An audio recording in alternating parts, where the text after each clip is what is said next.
Hello friends, कैसे हैं आप सब? I hope you all are doing well. I am Shilpa, your mentor for UGC NET paper 1 and paper 2 commerce exam. और आप सबका स्वागत है आपके अपने YouTube channel learn and grow with Shilpa पर। सो फ्रेंड्स, परमपिता परमात्मा को याद करते हुए और पॉजिटिव अफर्मेशन से भरे हुए आज हम इस वीडियो की शुरुआत आज एक ऐसे लेक्चर के साथ करने वाले हैं जो ना कि सिर्फ पेपर 2 कॉमर्स के लिए इम्पॉर्टेंट होने वाला है, बल्कि आपके मैनेजमेंट के लिए भी ये टॉपिक बहुत इम्पॉर्टेंट है, बिकॉज मोर और लेस इसका सिलेबस दोनों ही पेपर के लिए सेम है। सो फ्रेंड्स, अपनी नेट जेआरएफ जून 2022 की जर्नी की तरफ पहला कदम बढ़ाते हुए आज हम पेपर 2 कॉमर्स का पहला टॉपिक स्टार्ट करने जा रहे हैं, जो है आपका इंटरनेशनल बिजनेस। इंटरनेशनल बिजनेस, जैसे ही इंटरनेशनल बिजनेस का नाम हमारे दिमाग में आता है, इसके साथ ही हमारे माइंड में आते हैं बहुत सारे इंटरनेशनल ब्रांड, बहुत सारे international products, international countries, tours and trips. So सबसे पहले हम समझ लेते हैं इंटरनेशनल बिजनेस का मीनिंग क्या है।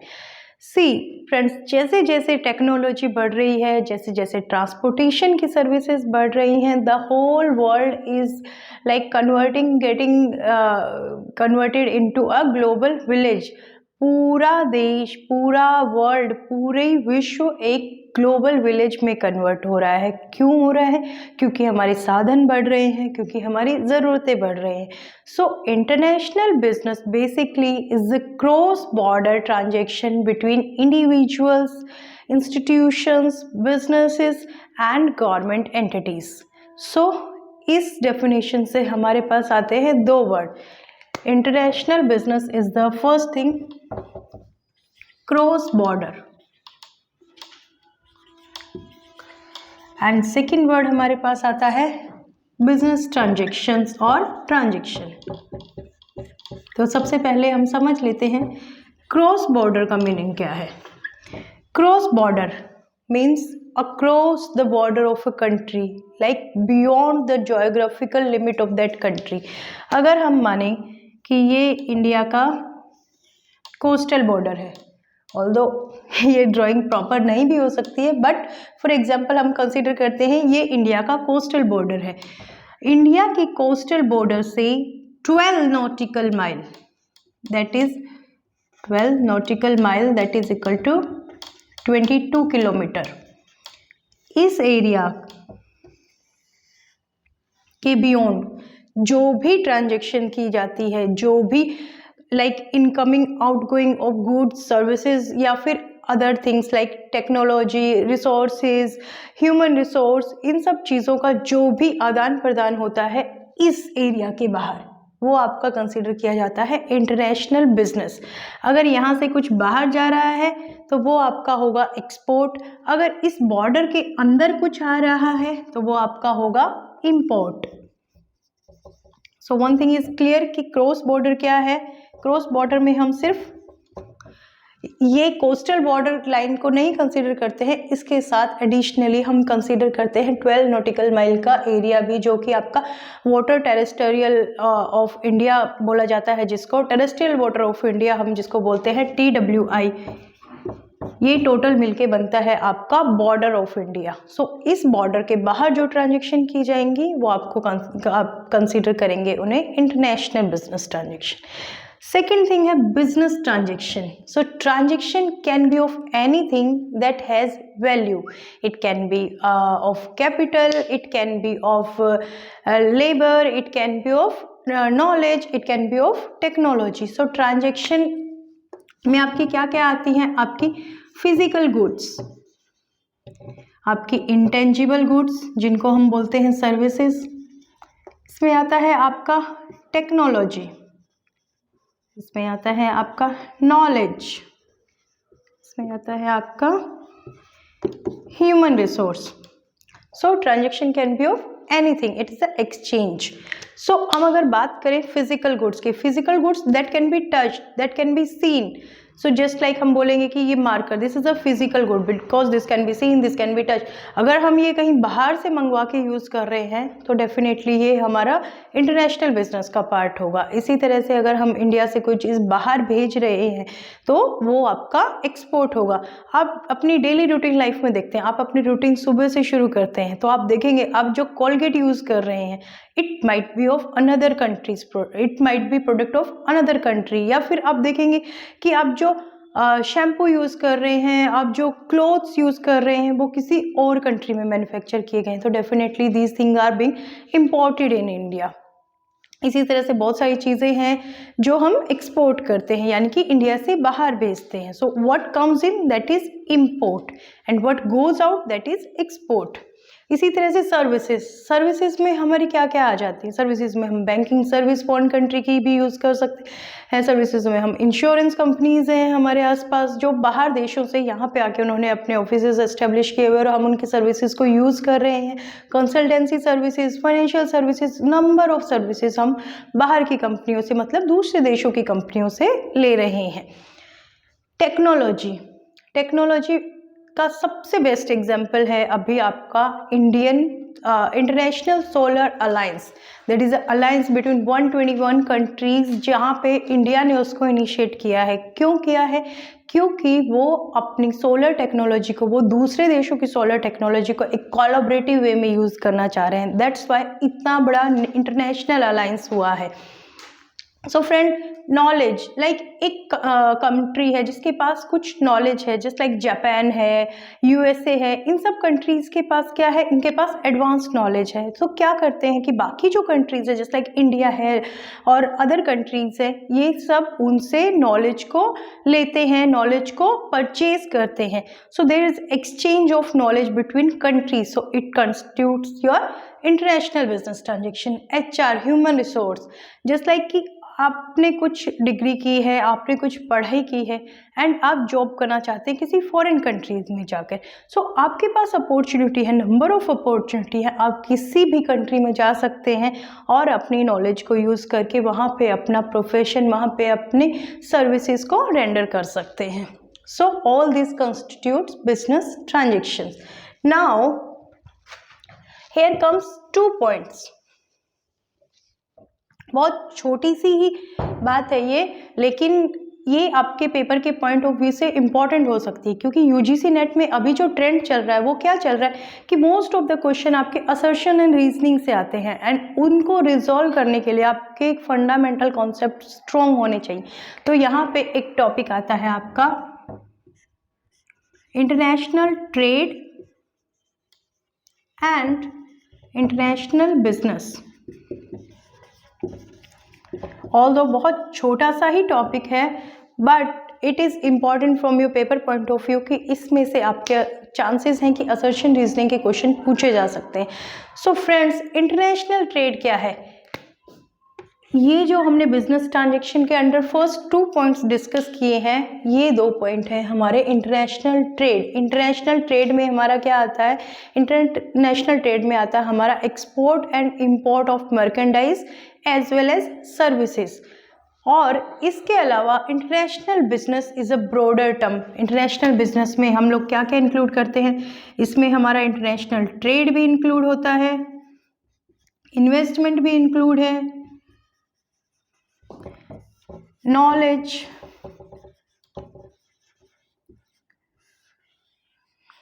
आपके रिसोर्सेज का ट्रांसफर। रिसोर्सेज जस्ट आपके कैपिटल है, लैंड है, लेबर है, एंटरप्रेन्योरशिप है। सो इसमें से लैंड को तो हम इंटरनेशनली नहीं ट्रांसफ़र कर सकते बट आपके इन रिसोर्सेज को हम एक कंट्री से दूसरी कंट्री में अपने ले जा सकते, भेज सकते हैं। वहाँ के रिसोर्सेज को हम यूटिलाइज कर सकते हैं, अपने रिसोर्सेज को दूसरी कंट्रीज़ में ले जाके वहाँ पे अपनी सर्विसेज को रेंडर कर सकते हैं। सो नाउ द क्वेश्चन कम कि इंटरनेशनल ट्रेड और international business, are these two similar terms or different terms? Definitely these are two different terms, and among these terms international trade is a narrower term while international business is a bigger term. तो आप देख सकते हैं इसमें international trade एक छोटा part है international business का, while international business as a huge scope, जिसमें से उसका एक पार्ट है international trade.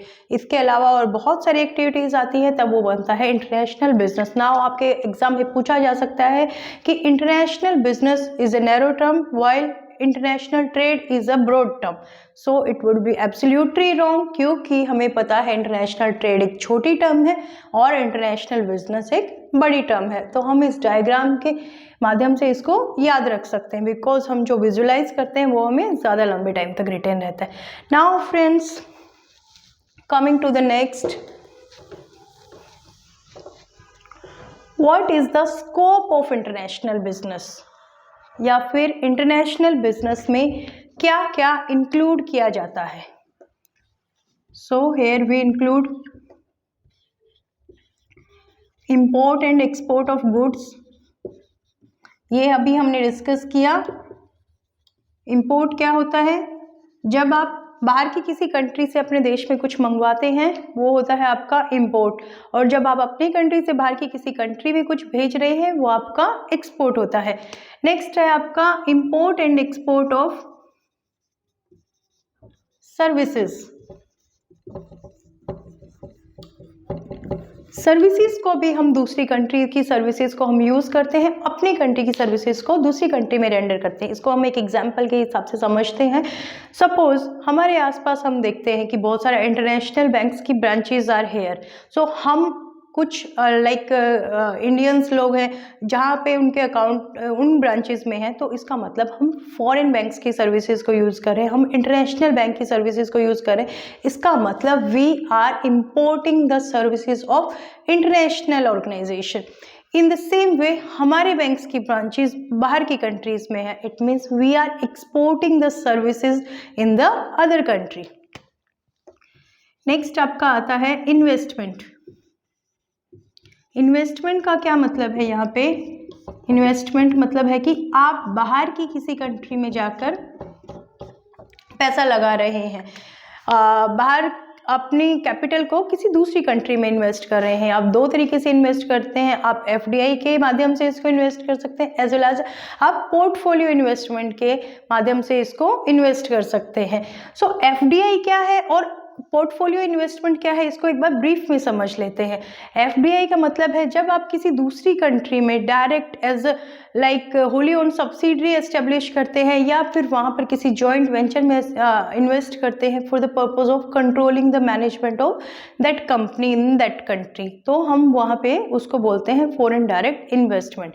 While portfolio investment क्या है, पोर्टफोलियो इन्वेस्टमेंट में आप सिर्फ वहाँ पे उनकी फाइनेंशियल प्रॉपर्टीज़ में इन्वेस्ट करते हैं, जस्ट लाइक शेयर्स में, म्यूचुअल फंड में, just for shake of benefiting, कि आप जो प्राइजेस ऊपर नीचे हो रहे हैं सिर्फ उनका बेनिफिट लेने के लिए वहाँ पे इन्वेस्टमेंट कर रहे हैं। नेक्स्ट इसमें आता है आपका लाइसेंसिंग। लाइसेंसिंग का सिंपल सा मतलब क्या है कि आप अपने इंटेलेक्चुअल प्रॉपर्टी राइट को यूज़ करने का अधिकार किसी दूसरे कंपनी को जो किसी अनदर कंट्री में सिचुएटेड है उस फर्म को दे रहे हैं, और उसके बदले में आपको रॉयल्टी मिल रही है। फॉर एग्जांपल इसका हम इजीली एक समझ सकते हैं कि बुक्स के केस में या फिर मूवीज़ के केस में, कि हम किसी अपनी मूवी को किसी दूसरे देश में चलाने के लिए उसको लाइसेंस दे रहे हैं कि हॉलीवुड की कोई मूवी है वो इंडिया में चल सकती है, बॉलीवुड की कोई मूवी है वो किसी अनदर कंट्री में चल सकती है, क्योंकि लाइसेंसिंग के थ्रू हम वो कॉन्ट्रैक्ट कर रहे हैं। Next comes franchising. Franchising is somewhat similar to licensing, but the difference is that it is the extended version of licensing। यहाँ पर आप सिर्फ अपने इंटेलेक्चुअल प्रॉपर्टी राइट को नहीं शेयर करते हैं दूसरी कंपनी की दूसरी फर्म के साथ, दूसरी कंट्री की दूसरी फर्म के साथ, बल्कि उसके साथ साथ आप अपने बिजनेस मॉडल को, बिजनेस प्रोसेस को दूसरी कंट्री की फर्म के साथ शेयर करते हैं, और वो कंट्री में वो जो फर्म है वो एज योर सब्सिडरी काम करती है। इसका बहुत सिंपल सा एग्जांपल हम आसपास देखते हैं, मैकडोनल्ड है हमारे आसपास, बर्गर किंग है, स्टारबक्स है, तो जो रेस्टोरेंट वगैरह की चेन है इनमें ये सबसे ज़्यादा यूज़ होता है फ्रेंचाइजिंग का।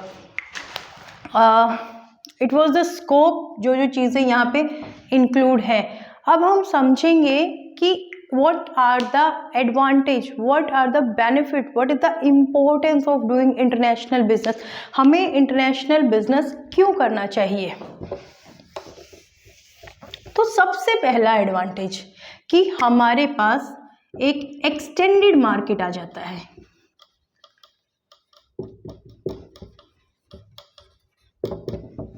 जब आप इंटरनेशनली बिजनेस कर रहे होते हैं तो आपका मार्केट स्कोप सिर्फ आपकी कंट्री, आपके स्टेट, आपकी सिटी तक लिमिटेड नहीं रहता है, बल्कि आप पूरे विश्व भर में अपने प्रोडक्ट्स को बेच सकते हैं, अपनी सर्विसेज को प्रोवाइड कर सकते हैं।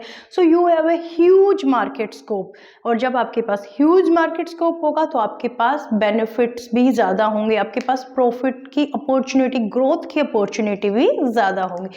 सेकेंड है आपका ब्रिंग्स फॉरेन करेंसी।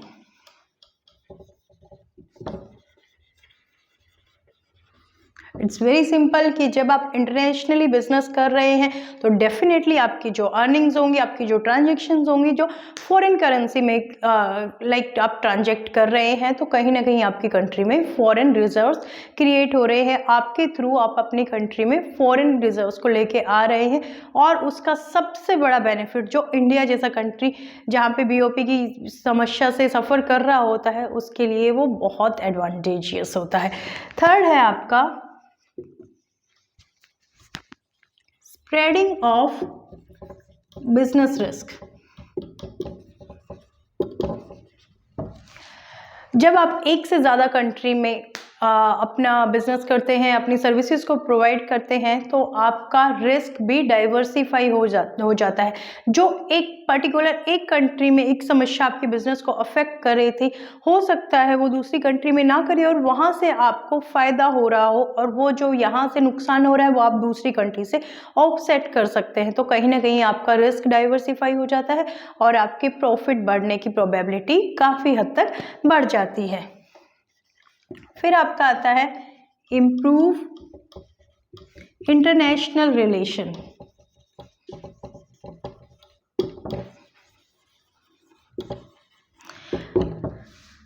देखिए, इसकी जब शुरू में हमने डेफिनेशन पढ़ी थी, तब हमने पढ़ा था it the cross border transaction between the individual business organisation as well as government entities. So जब इन कॉन्स्टिट्यूट्स के बीच में बिजनेस ट्रांजैक्शन होती है, इंटरनेशनल ट्रांजैक्शन होती है, तो देशों के बीच में रिलेशन भी अच्छे होते हैं, और एक स्मूथ रिलेशन, एक हेल्दी रिलेशन किसी भी देश के लिए एक एसेट से कम नहीं होता है। Next is provide employment opportunities.